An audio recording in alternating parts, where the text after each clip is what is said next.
It's tough being around sad people. There are the first responders amongst us who will run towards a problem.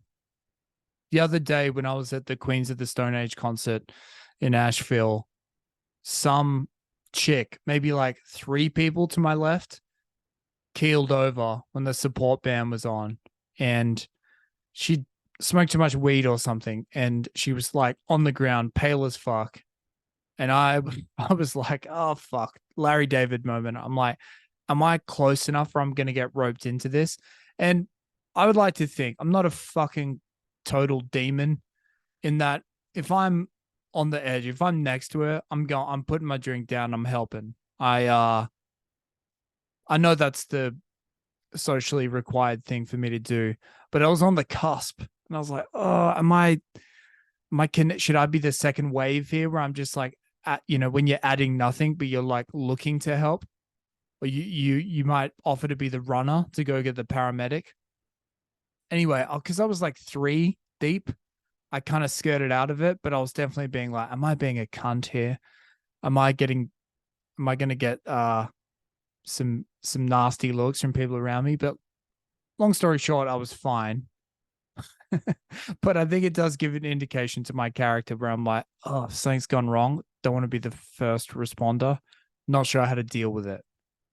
Not the best, not the most comforting person.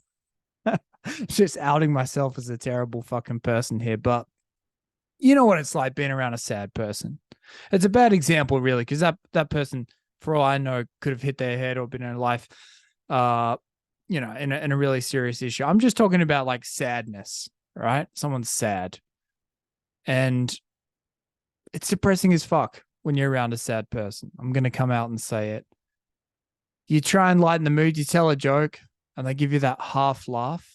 You know when they're not even in it, but the face is so sad, and so then for them to like for a moment go across to like a half smile, they kind of clench their face and their eye. There's nothing behind the eyes, and then they go back to sad face. You're like, come on, motherfucker, that joke kills everywhere. Lift your game, mate. Give us a chuckle and fucking mean it. Smile like you're cream dead. So anyway, it's tough, but it's more interesting. I think like for someone like me, you feel like sadness is contagious. Um, and there's a few different reasons why. Firstly, I'm not completely tone deaf. When someone's sad, I don't want to be coming in shooting from the hip. Here's some jokes. Here's what's going on in my life. I'm doing really great. I'm not going to fucking do that, right? You don't want to rub someone's face in their own situation. So by default, you bring yourself down. You're like, I need to match their level, or at least meet them in the middle, right? So you're kind of like your energy lowers out of respect. So there's that way in which the sadness can kind of like come into your psyche.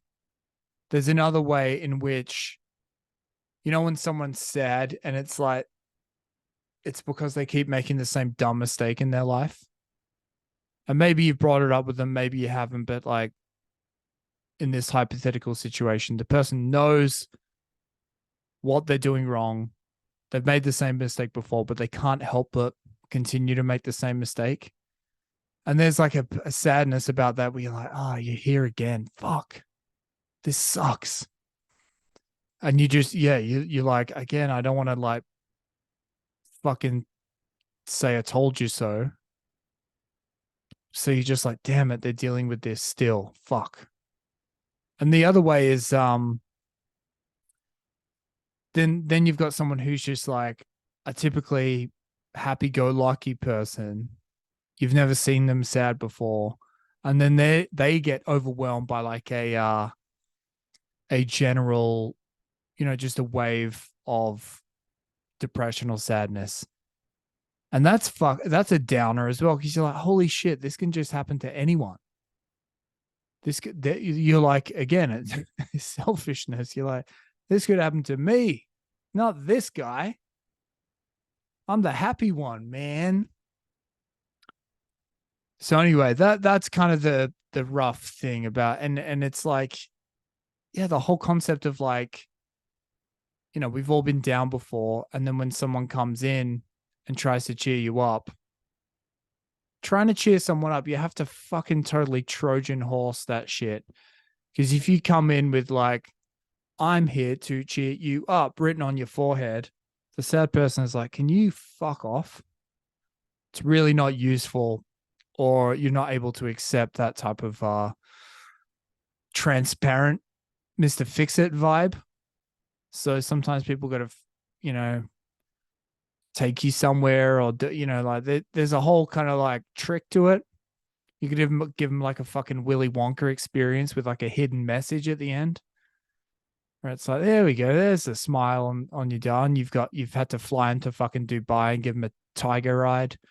It's cost you $3.5 million just to cheer this cunt up.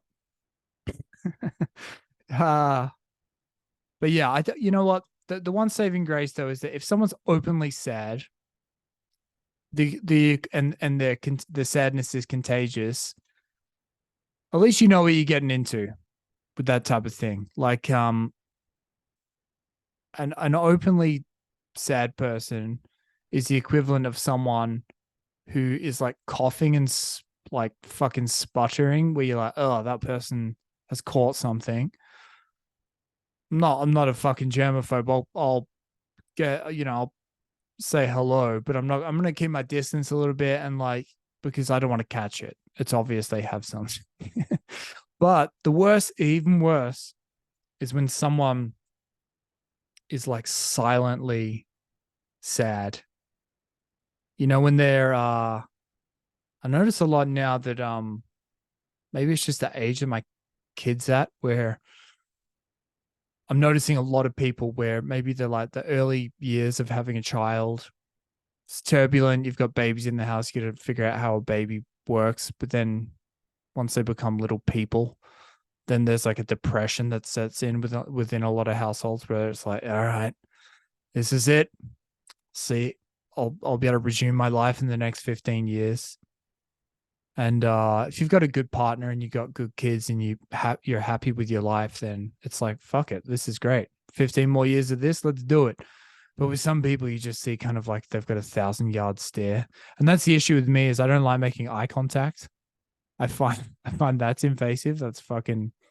It's like getting ridden raw by some random at a fucking bar. It's like, hang on, at least fucking rubber up. Put a pair of glasses on if you want to stare at me, bitch.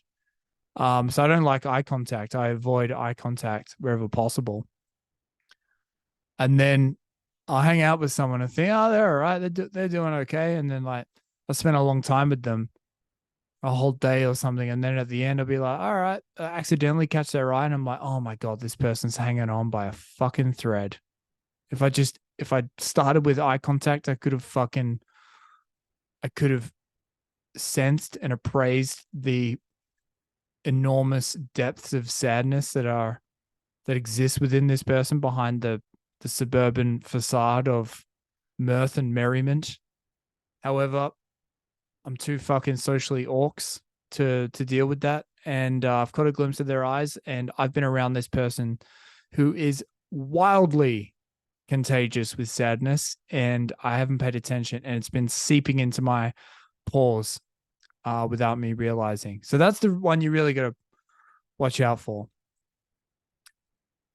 Yeah, this is one where I sound like a terrible person, and if you have gone through a rough patch, I hope you're all right, and you know, the try and try and get some support, I guess. Probably not from someone like me, because I don't sound very receptive to it, but I'd like to think if someone reached out and they wanted to chat, this is all just fun and games, right? So yeah, no judge if you're going through something, but I don't know. Maybe if you're feeling down, maybe you can relate. Maybe this is how you feel when other people are sad, and like, so I know I would feel the same way. It's not like you got the shingles or something. It's not something serious. Just about a fucking seasonally assisted disorder. What the fuck? Seasonal affective depression. Oh my God. What a terrible end. This is pretty bad. It's a pretty bad showing. This is the one that's going to get me canceled. All right. Catch you on the next one. Bye.